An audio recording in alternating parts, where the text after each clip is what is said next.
Merci de votre fidélité à la TFM. Soir d'info, la suite ce soir avec le colonel Antoine Wardini. Bonsoir. Bonsoir, M. Chérif. Bonsoir. Merci pour l'invitation également. J'espère que notre causerie va servir un peu la population. Bien, j'espère bien.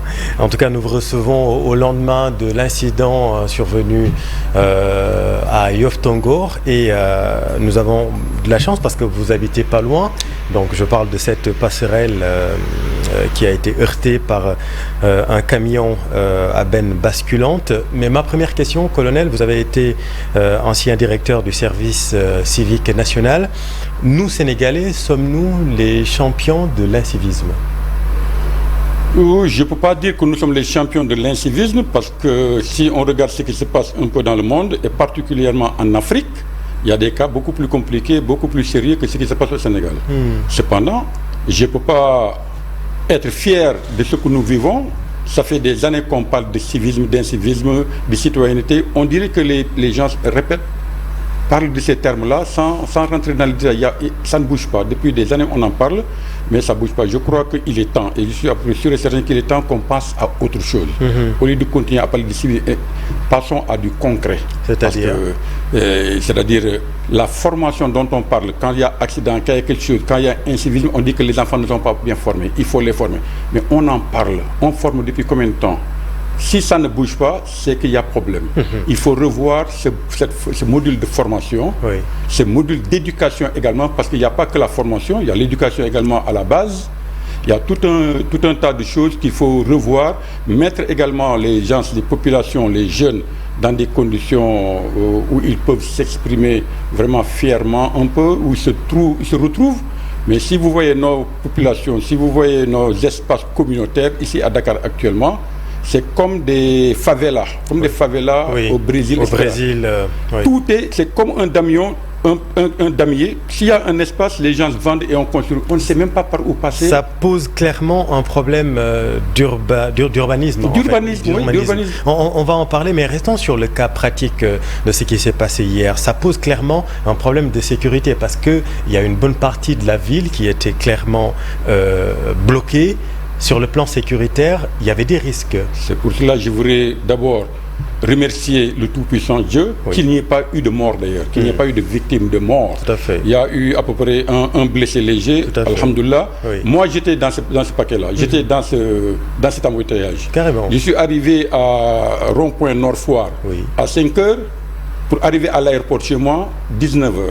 Wow. 2 heures de temps pour arriver parce que ça ne bougeait plus. Parce qu'on a coupé la circulation, rien ne pouvait venir, rien ne pouvait passer, on ne savait pas quoi faire.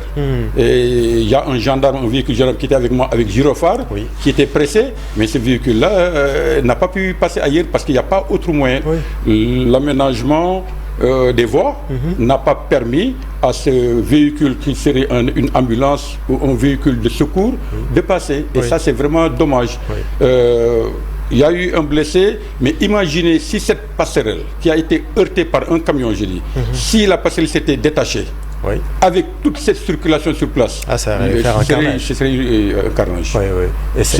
C'est là où je demande encore à nos autorités, à nos maires, à nos autorités administratives et tout le monde, au service de l'urbanisme, de revoir l'aménagement pour nous permettre quand même que s'il y a un blocage quelque part, qu'on puisse avoir au moins une voie de contournement pour continuer. Tout était bloqué hier, dans tout Dakar, les deux sens étaient bloqués.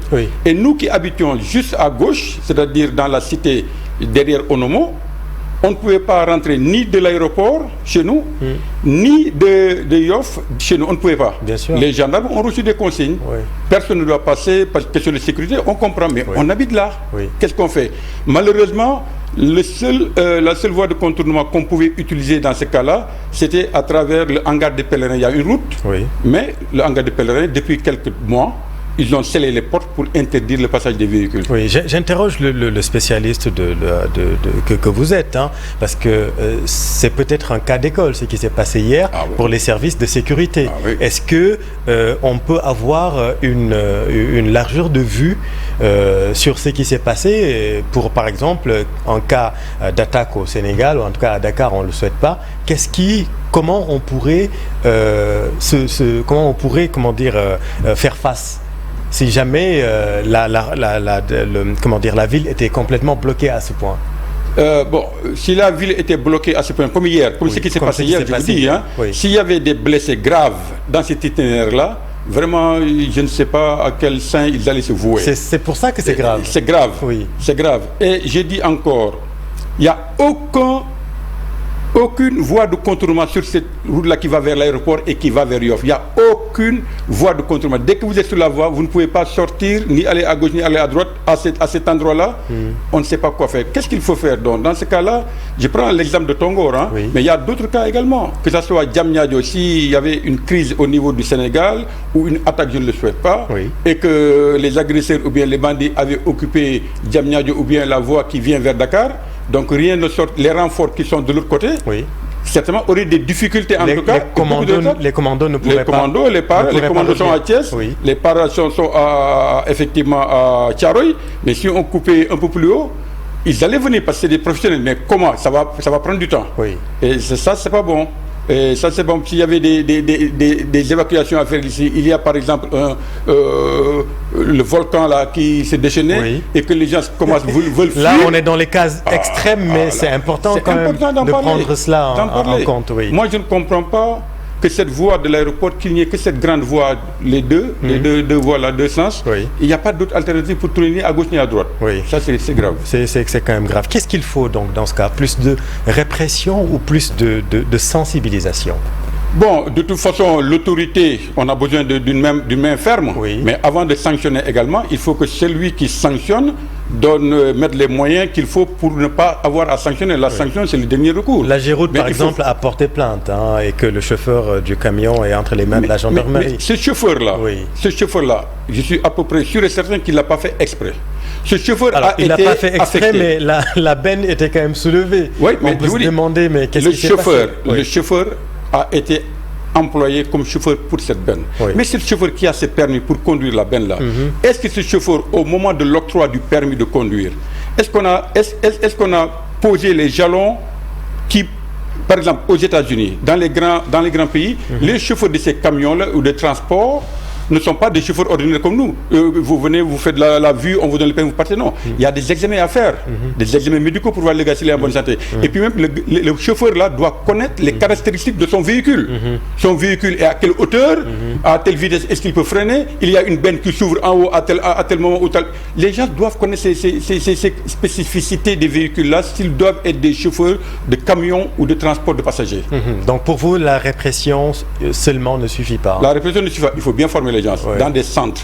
Les former, c'est pas une formation, j'ai dit, où on vient, on vous donne le permis. Et là vraiment, je décris encore l'octroi du permis chez nous. Il faut qu'on revoie ça très bien. Pourquoi? Parce qu'il y a beaucoup de gens qui ont des permis et qui certainement on leur a dit avance, arrière, une fois on leur donne le permis, ils s'en vont.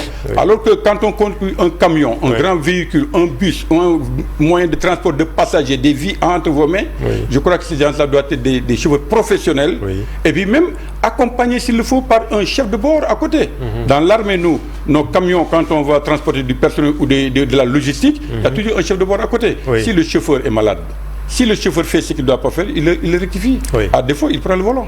À défaut de la répression, insistons donc alors sur la sensibilisation, comme TFM est en train de le faire ce soir, parce que l'incivilité coûte cher au pouvoir public. Vous avez été directeur au service civique national. Qu'est-ce que vous pouvez nous dire là-dessus?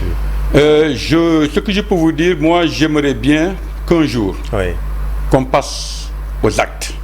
Que ces jeunes-là, ces jeunes volontaires qu'on formait au service civique, qu'on en a formé beaucoup, mais on en a formé, où sont-ils? On ne les a pas employés après. On les a formés pendant 2 ans, mais après, il n'y a rien au bout. Donc, on n'a pas valorisé le civisme au Sénégal. Si on avait valorisé le volontariat plutôt, si on l'avait valorisé, certainement, on aurait beaucoup plus de volontaires. Et à force de former ces volontaires quand même, ces volontaires peuvent être des formateurs également au niveau de la communauté, parler à des personnes, sensibiliser et éviter certains actes. Nous, par exemple, dans l'armée, nous sommes des volontaires. Quand vous rentrez dans l'armée, la formation de durée légale, vous êtes en mode volontaire. On est tous passés par là.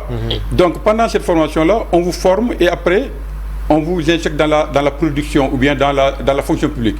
Mais tous ces volontaires qui ont été formés comme, je ne sais pas, volontaires de la voirie, du cadre de vie, etc., ils sont partis, mais on ne les a pas employés. C'est pour ça que j'ai dit, L'appel qu'on lance, qu'on dit toujours, que les autorités lancent toujours pour dire la jeunesse, l'avenir futur de ce pays. Mais il faut qu'on passe à beaucoup plus de concret. On en a tellement parlé, mais on voit toujours les enfants prendre les pirogues ou partir ailleurs, ou bien n'ont pas de boulot. Ça fait un peu mal quand même. Ça fait un peu mal. Ça fait un peu mal. En tout cas, sur le plan civisme, ça peut marcher. La formation est importante et nécessaire. Parce que cette formation du civisme, les gens passent d'abord par un petit module militaire d'abord, avant de commencer la formation professionnelle, la formation civique. Et ça, c'est important. Si on ne peut pas faire la formation militaire à tout le monde, mais quand même, passons par le volontariat, passons par les forces de défense et de sécurité. Ne serait-ce qu'une formation, ça peut changer beaucoup de choses dans la vie de l'individu au Sénégal. Et même sur ces passerelles, on peut en parler. On en a fait un sujet d'ailleurs dans le journal. Ailleurs, par exemple sur la route de Rufisque, elles sont peu existantes, mais là où elles existent, elles ne sont pas toujours empruntées par les populations. Ça aussi, c'est un problème aussi de civisme, n'est-ce pas? C'est pour ça que je disais toujours tout de suite à propos de l'urbanisme. L'urbanisme, vous savez, c'est un art, c'est une science d'aménagement, d'organisation de l'espace public. Là, vous regardez, par exemple, les gens qui traversent la route. Là, nous sommes sur la route. Ah oui, parce que là, très bien d'avoir montré ça d'ailleurs. Moi, ça m'est arrivé plusieurs fois. J'étais au sport. Et en marchant sur le trottoir, parce que le trottoir c'est pour les passants, mais je ne peux pas, en ce moment, je ne peux plus passer parce qu'il y a des mécaniciens, il y a des véhicules, où il y a les sables là, les bacs à sable. L'occupation de la voie publique. On met ça sur le trottoir. Donc nous, on ne peut plus passer. Un jour, j'ai interpellé un gendarme, j'ai dit, mais gendarme, où est-ce que je dois passer? Ils ont bloqué là. Si je passe par la route, les véhicules me tapent sur moi, des accidents. Je crois que ce n'est pas ça qu'on prône. Pas du tout. On veut des gens civilisés. Donc les mécaniciens, je n'ai rien contre eux, mais le trottoir est fait pour des passants. Et il doit y avoir des gens qui implémentent ça, qui sont là pour faire respecter ça. Réprimer systématiquement les problèmes d'occupation abusive, vous en parlez, et les souillures du domaine public, la pollution visuelle aussi, c'est un autre problème des civismes. Et là, je parle de l'affichage sauvage, et ça, pardon, mais ce sont les politiciens dans ce pays-là qui, quand même, affichent partout et n'importe où en réalité dans ce pays. Et ça, c'est un problème de pollution visuelle, c'est aussi de l'incivisme, n'est-ce pas? La pollution visuelle, bon, on sait tous que les maires, c'est une source de financement, une source de revenus, etc. C'est pas bien. Mais il y en a partout. Il y en a partout, mais il n'y a pas que ça. Il y a même des noms de politiciens que l'on voit tagués partout, que personne ne connaît. Mais moi, je vois pire que ça. C'est quand vous êtes chez vous, devant votre maison que vous avez achetée, que vous avez bâtie, on voit du jour au lendemain quelqu'un qui vient ériger une cantine devant votre porte à côté, parce qu'il a payé sa taxe à la mairie qui lui a loué l'endroit. Bien sûr. C'est-à-dire, regardez, je dis, tout ce qui se passe dans les boutiques, les espèces de cantines qu'on met sur le trottoir. Dakar, aujourd'hui je marchais vers Castor là, j'ai vu le marché de dimanche, marché de samedi ou de dimanche là. Les gens qui vendent des haillons, des habits tellement sales, au vu, c'est même pas joli. Donc les maires devaient essayer d'assainir un peu le terroir pour permettre aux citoyens qui y vivent d'avoir un espace sain où on peut se promener avec les familles, au moins se promener avec les enfants dans les parcs, mais vraiment c'est tellement dégueulasse, tellement vilain que je ne sais pas pourquoi. Mais ça, on va peut-être y arriver quand on va désengorger Dakar. Je parle également de l'administration. On a essayé avec Diamniadio, mais est-ce qu'il faut faire plus selon vous? Je crois que si on décentralisait à 100%, totalement, carrément, quoi, et amener, faire en sorte que les populations restent chez elles. Par exemple, regardez pendant la fête de Tabaski, tout le monde s'en va. Donc les gens n'habitent pas ici. Mais ils viennent à Dakar parce qu'il n'y a rien là-bas. Tout ce dont vous avez besoin, que ce soit un papier administratif, que ce soit un diplôme, que ce soit un boulot, que ce soit... Il faut venir à Dakar. Donc il faut décentraliser. Regardez les systèmes aux États-Unis, regardez les systèmes au Brésil. Mais la gestion des deniers, des taxes, etc., est injectée localement. Je sais qu'il y a une contribution au niveau fédéral, au niveau étatique fédéral, mais tout ce que l'on tire doit être investi sur place. Regardez Kédougou, par exemple, le cas de Kédougou actuellement, avec toutes ces sociétés qui travaillent dans les mines là-bas. Mais regardez les populations comme elles sont pauvres, c'est pas normal. Donc, on génère de l'argent localement, investissons localement, contribuons au niveau national, d'accord, mais faisons en sorte que les gens qui ont payé ces taxes-là puissent en bénéficier. Regardez quand vous conduisez dans Dakar.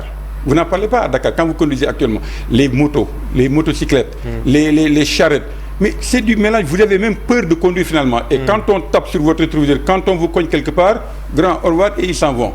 Mais l'État doit sévir. On doit protéger les populations, on doit nous protéger nous aussi.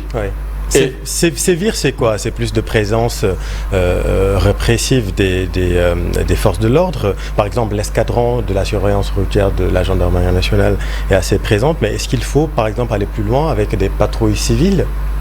Les patrouilles, je crois que ça ne réglerait pas tous les problèmes. C'est bien de faire des patrouilles, etc. Mais ici, nos routes, nos grandes voies, l'on voit à grande circulation, n'ont pas un alignement ou bien un espacement pour les mobylettes ou bien pour les passants. Oui. Vous allez au Burkina Faso, les voies cyclistes.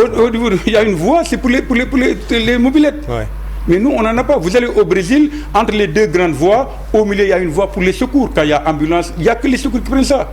Et même à droite, des fois, on vous donne une autre voie pour les bus, les gros véhicules, pour ne pas mélanger ça avec les particuliers. Oui. Parce que vraiment, il y a des accidents qui se passent ici. Bon, les gens aussi, ils n'ont pas le choix, parce qu'il n'y a que ça. Oui. Quand vous conduisez en pleine route, moi je vois entièrement des gyrophares, ce n'est ni ministre, ni président, mais chacun a ses gyrophares, ils veulent que vous poussiez. Oui. Mais ils ne sont pas sont pas plus pressés que moi. Oui, bien sûr. Certainement, moi je suis malade, certainement ma femme est malade, mais on vous dit quittez par force. Oui. Et les gens vous disent dégagez. Non, ça c'est pas bon. Non, c'est vrai. Et même les gyrophares à 6 h du matin, des fois, c'est quand même les gyrophares, même il y a une réglementation. Voilà. Qui a droit à gyrophare, qui n'en a pas. Il faut qu'on revisite tout ça. Oui. Dernière question. Vous êtes militaire aujourd'hui à la retraite. Les militaires, tout le monde connaît la rigueur, la discipline, et même est-ce qu'il faut aujourd'hui militariser un peu plus les civils? Moi, je crois qu'il faut militariser un peu les civils. Je n'ai pas dit d'en faire des carrières, mais une formation. Parce que le cas de Tongor, là, hier, oui. Ça s'est passé hier dans la journée, avant 16 h, je crois. Hein? Oui. Mais jusqu'à ce matin, c'était problématique. Pas ouvert. Tout à fait. Alors qu'ils ont les gros moyens, ils ont les engins, ils ont les grues. Mais moi, je vous dis une chose. Si le génie militaire avait ces moyens-là, on lui d'arriver le soir, même le soir, ils allaient enlever ça. Mais bien sûr. Mais là, non pas enlever toute la journée, toute la nuit. Donc on a pris beaucoup plus de temps pour régler le problème. Militarisons un peu, j'ai dit, ou bien formons-les militairement un peu, un module militaire, oui. Et vous allez voir le changement. Ça, je vous garantis. Vive les militaires alors. En tout cas, moi, je suis très fier de ce que l'armée fait au Sénégal. Et j'invite les autorités vraiment à nous employer, à nous utiliser. Oui. On a de l'expérience, on est patriote, on a servi et on veut servir. Oui. Merci beaucoup, colonel Antoine Wardini. Merci beaucoup. Merci à vous, chers téléspectateurs. Restez avec nous. Vous êtes au bon endroit sur TFM. Bonne soirée. Merci, grand chef.